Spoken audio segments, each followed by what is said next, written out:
Oi pessoal, hoje a gente vai falar sobre Desperate Housewives.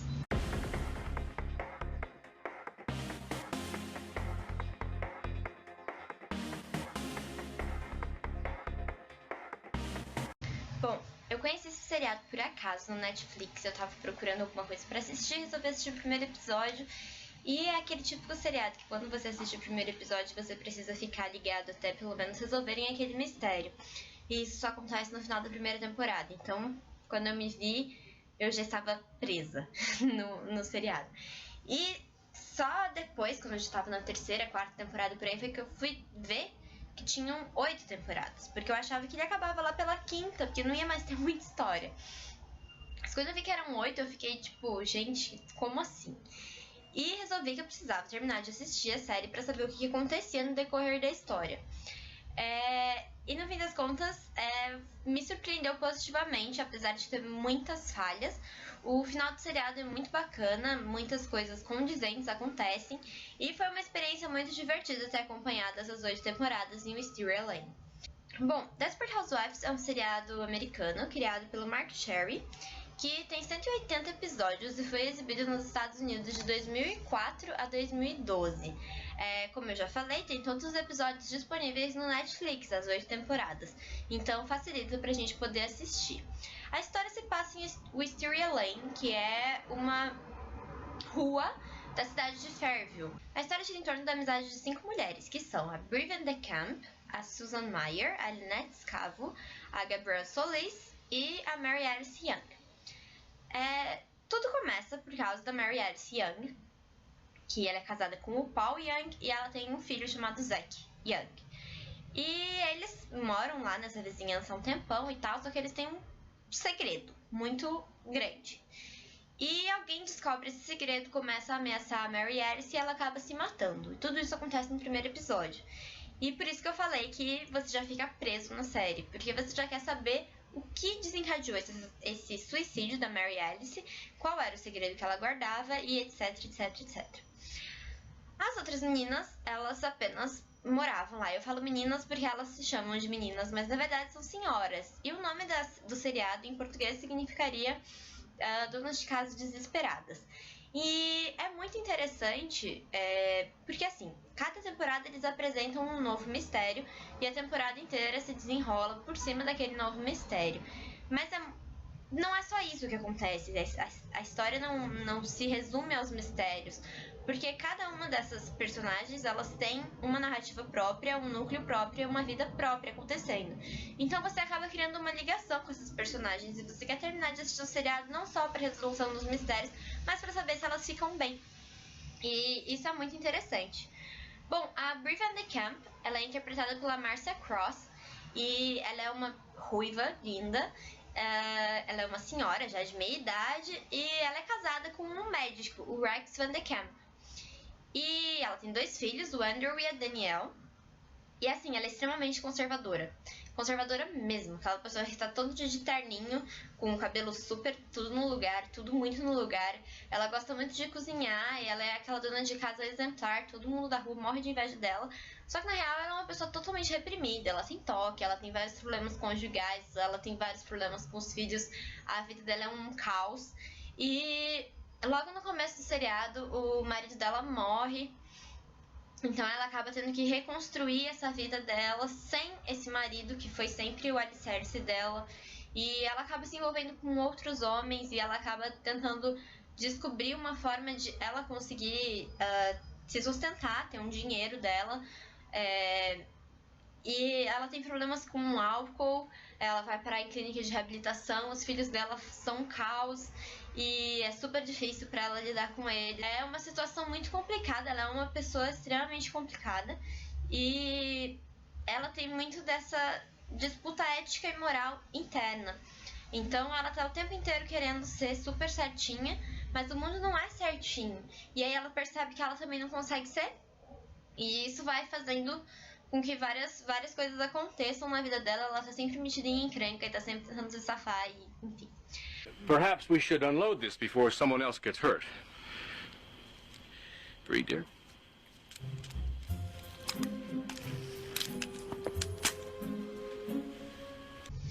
A Susan Meyer, ela é interpretada pela Terry Hatcher. E uma das coisas que já a princípio é muito estranha na série, que me chama muita atenção, é essa questão dos sobrenomes. Porque todas elas têm os sobrenomes do marido. Então a Van de Kamp, eu não sei qual é o sobrenome da Brie. Eu só sei que Van de Kamp era o sobrenome do Rex. Então quando ela se casa com outra pessoa, ela acaba tendo outro sobrenome. A mesma coisa acontece com a Susan. O Meyer é por causa do ex-marido dela, que é o Carl Meyer. E junto com esse ex-marido, que era um advogado extremamente fodão e charlatão, ela teve uma filha chamada Julie.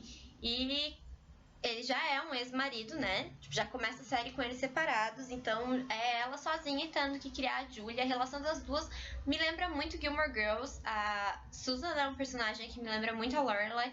Ela é extremamente desastrada e é assim que ela conhece o Mike Delfino, que é o vizinho que acaba de se mudar logo na primeira temporada, e ela começa a se apaixonar por ele. E eles têm vários casos e vão e voltam ao longo da série. E, enfim, o relacionamento deles é mais ou menos assim. E a Susan, ela é extremamente desastrada, mas ela é uma boa mãe. Ela se preocupa muito com a filha. Elas são super amigas, elas conversam bastante. E a Susan, ela é pintora, então ela se sustenta desenhando e ilustrando para livros infantis. E aí não é assim aquela coisa. Então perto da Brie, ela já é bem mais pobre, ganhou muito espaço os problemas financeiros dela e acabam desencadeando outras coisas. É uma loucura a história da Susan. I was just with my friend Catherine in 607, and she was talking to her daughter, and she wanted me to follow up about something. Do you have that number? Dylan Mayfair? Yes. Would you mind dialing that number? Certainly. There you go.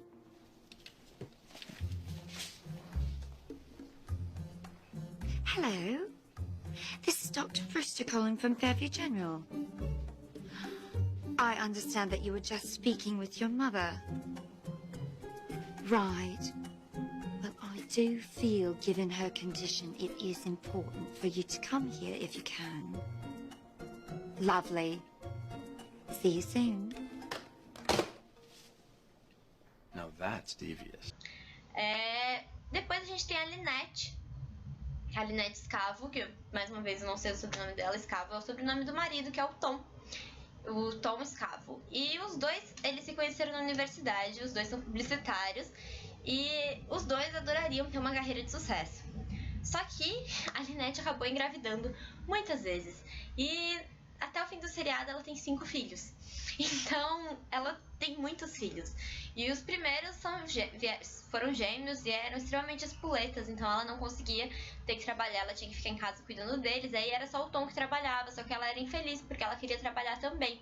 Então muito da narrativa deles gira em torno dessa disputa para eles decidirem qual dos dois vai trabalhar. Porque muitas vezes ela deixa o Tom ir trabalhar, mas ela fica infeliz. E ela é melhor como publicitária do que o Tom.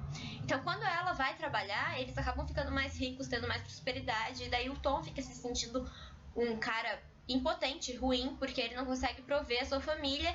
E eles colocam muito em questão e em xeque esses papéis de gênero, o que é a função da mulher na casa, o que é a função do homem na casa, e como criar os filhos e como dividir a responsabilidade da criação dos filhos.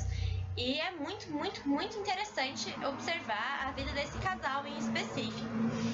Eles têm vários problemas conjugais ao longo da história, mas eles estão sempre dispostos a tentar cooperar e a tentar fazer dar certo, porque eles sempre estão pensando nos filhos, que são muitos e que precisam e dependem deles. Então, assim, é um casal muito interessante e que compensa muito prestar atenção. Além de tudo, as crianças são muito legais. Todas as crianças, elas têm suas próprias histórias que vão sendo desenvolvidas ao longo do seriado e são bem interessantes, assim. I mean, I know it's a lot of work, but luckily, my husband plans to be really hands-on. Yeah, that's not gonna happen. Pardon? Oh, he'll be there at first, maybe even change a diaper or two until the novelty wears off, but those 4 a.m. feedings he said he'd help out with, forget it. I'm not done. You see this? You'll never wear a bikini again. But you've had 4 kids and you look good. You haven't seen me naked. My stomach looks like Spanish stucco, and my breasts resemble 2 balloons you find behind the couch a week after the party.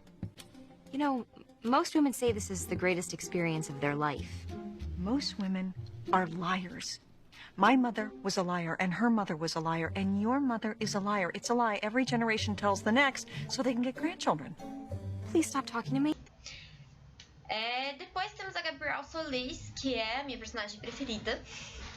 E ela também, né, tem o sobrenome do marido, que é o Carlos Solis. E a Gabrielle, ela é uma ex-modelo, então ela é metida, mimada, rica, tipo, muito rica. O marido dela trabalha demais, ele passa o dia inteiro trabalhando, ele não tem tempo pra ela, ele não dá bola pra ela. E no decorrer da série você consegue ver a evolução que esse casal tem juntos, assim, o quanto eles crescem e o quanto ela, como pessoa, vai se tornando uma pessoa muito diferente do que ela era no começo e vai tendo um orgulho de si. E por mais que no começo ela acredite que ela não pode fazer nada pra ajudar a família, que o papel dela é gastar dinheiro e ser sustentada pelo marido, no decorrer da série ela vai descobrindo que ela tem outras potencialidades, que ela consegue fazer outras coisas, que ela é mais do que aquilo. E você vai descobrindo que, para além daquela máscara de ex-modelo, tem uma pessoa extremamente sensível, com um coração gigante e disposta a fazer muito pelos amigos e pela família mesmo. Então é muito bacana, assim, observar o crescimento da Gabi, né, que o apelido dela é Gabi, e o relacionamento dela com o Carlos. Tem momentos de muita dificuldade neles. Eu acho que eles são um casal que tem mais dificuldades, assim, muitas desgraças na vida deles, e eles conseguem contornar tudo, por mais que eles briguem todo dia, o dia inteiro, eles estão sempre juntos, e é muito bacana de ver. E putz, o Carlos é um cara que tem um coração enorme também, e eles são um casal incrível. Yellen, how sick are you really? If you can dial a phone, you can come in and do 3 loads of laundry and wash some dishes. Wait, Yellen, you know I can't understand when you speak in your native gibberish. Por fim, tem a Edie Britt, que é interpretada pela Nicolette Sheridan, e ela é a única que eu sei o nome de solteira, que é o Britt, porque ela não se casa. Ela é a loira, bonita, gostosa da rua, e ela é corretora de imóveis, e ela dá em cima de absolutamente todos os homens da rua. Então, todos os caras que as outras começam a namorar e tal, elas já ficam receosas da Edie conhecer e da Edie querer roubar, e enfim. Acaba tendo um desfecho muito importante pro decorrer da série, e que demonstra o como ela é uma pessoa boa também, e que se importa e que se esforça. Só que ela sai do seriado na 5ª temporada. Então, é só até aí que nós temos ela. E é engraçado, porque até a 5ª temporada, a abertura da série é composta por essas 5 pessoas, visto que a Mary Alice Young, como falece já no primeiro episódio, ela só aparece no resto como narradora. Então, a voz da Brenda Strong, que é a Mary Alice, é a voz que começa e termina todos os episódios. Mas na abertura ela nunca apareceu. Quem aparecia era a Susan, a Gabrielle, a Lynette, a Brie e a Edie. E quando a Edie sai da série, ficam só as 4 e a abertura fica até um pouco esquisita. Outras coisas positivas da série são, por exemplo, a forma como eles trazem o assunto da homossexualidade, porque justamente o filho da Brie Van de Kamp, que é a mais conservadora ever, é gay, e ele vai ensinando ela a lidar com isso, e no fim das contas ela, toda vez que ele tenta não ser gay, ela vai lá e fala: filho, não tem essa de não tentar ser gay, não é uma opção, você nasceu assim. E é muito legal você ver esse discurso voltando pro filho, né? Tipo, vindo da mãe pro filho e não o contrário. E também surge em alguma temporada um casal gay se muda pra Wisteria Lane, e aí como é que eles vão lidar com isso e tal. É muito interessante essa questão de como é abordado o homossexualismo. Também tem uma personagem que acaba se envolvendo com outra mulher, e também surgem essas dúvidas de tipo, putz, a minha vida inteira eu me envolvi com um homem e agora eu gosto de uma mulher, como é isso? É a presença da deficiência física, que primeiro acontece, um personagem fica cego, e depois outro personagem acaba ficando paraplégico. E quando o personagem fica cego, tem toda a adaptação da esposa e da família para lidar com isso, tem toda a adaptação dele com essa nova condição dele, o que ele pode, o que ele consegue fazer e o que a esposa tem que fazer por ele, e, enfim, é interessante observar. Da mesma forma, é interessante observar quando acontece o caso da pessoa andar de cadeira de rodas e a redescoberta da sexualidade mesmo enquanto você tá de cadeira de rodas, tipo, será que isso existe, como funciona e como as pessoas acabam lidando com essa nova condição. É muito legal eles terem trazido esse tipo de coisa, porque não são coisas comuns, assim, a gente não é acostumado a ver deficiência física sendo tratada em seriados, e eu achei muito bacana isso. Eu acho problemática a forma como eles lidam com a questão do corpo. Não tem pessoas gordas na série, e quando elas aparecem, elas são tratadas como se elas estivessem com algum problema e precisassem urgentemente emagrecer. Isso é meio complicado. A amizade dessas pessoas, ela é construída basicamente porque elas podem compartilhar os segredos umas com as outras. E como a Mary Alice se matou justamente porque não conseguiu compartilhar um segredo, meio que as outras criaram um pacto de que iam contar tudo sempre para evitar que isso acontecesse de novo. É muito bom ver o final, a resolução de como tudo isso, a resolução dos problemas, porque você vê ao longo desse seriado mulheres que são diminuídas pelos homens, que se sentem mal, que se sentem subtraídas mesmo, que muitas vezes acreditam que a posição delas é só ficar em casa cozinhando e tendo filhos e criando esses filhos, e no final você vê que elas cresceram, amadureceram e perceberam que elas podem fazer mais, e elas conseguem alcançar mais com o apoio dos maridos, e isso é muito bonito e muito legal de se ver, é gostoso de ver, dá um ânimo na gente, é realmente bacana. E é tudo passado de um jeito assim, como se você estivesse conversando com elas, elas fossem suas amigas e você precisasse saber o que vai acontecer com elas amanhã, e por isso você quer continuar assistindo o seriado. Também é muito legal a forma como é reforçada a amizade feminina, por mais que de vez em quando tenha algumas rivalidades em relação à carreira, em relação a homens, em relação a como criar os filhos e a como cozinhar e a como resolver problemas. Tem várias rivalidades, mas a gente consegue ver que nenhuma rivalidade nunca vai ser maior do que a amizade que une elas. E, tipo, passa 180 episódios nisso, nesse vai e vem, e no final o que fica pra gente é exatamente isso, que não há nada que vai ser mais importante do que essas amizades. E o legado que elas constroem dentro dessas pessoas e como elas ajudaram essas pessoas a se construírem e a se desenvolverem, isso é muito bacana.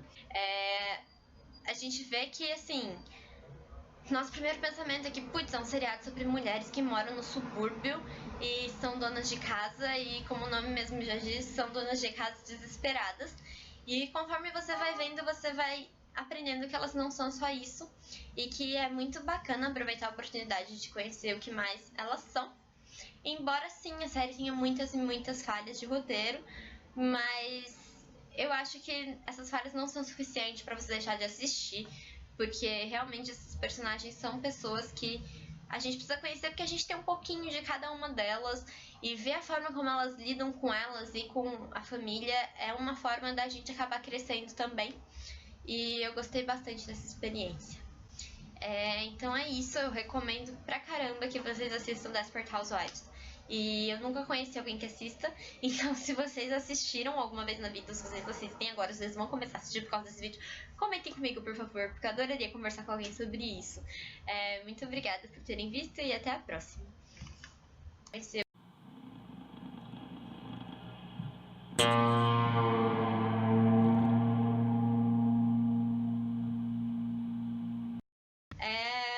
Bom, os episódios, eles, como eu disse, eles começam com uma narração e terminam com uma narração. Porque cada episódio meio que serve pra contar uma historinha mesmo, e tem uma moralzinha fechada, uma coisa assim. Então, por exemplo, se começa um seriado, um episódio falando, todo mundo guarda segredos. Aí o episódio inteiro vai mostrar segredos de todas as pessoas, enfim, vai desenrolar sobre o tema de segredos. E aí no final vai ter uma liçãozinha, assim, ou alguma coisa para fechar. Então é uma tentativa de deixar as coisas bem fechadinhas. Só que acaba tendo muitas falhas nessas questões de fechar. E isso é o que me incomodou muito no seriado. Eu coloco como pontos negativos dele.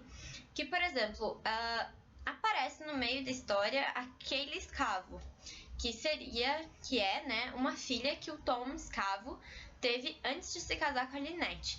E no começo, tá, beleza, tem todo um rolê, papapá, e ela acaba morando junto com a família Scavo.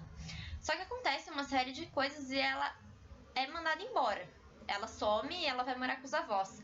Isso acontece na 4ª temporada. E ela nunca mais aparece. E ela nunca mais é mencionada. A gente não faz mais a menor ideia do que aconteceu com essa menina. E isso é no mínimo esquisito. A mesma coisa acontece com a Ana Solis, que é uma sobrinha do Carlos Solis.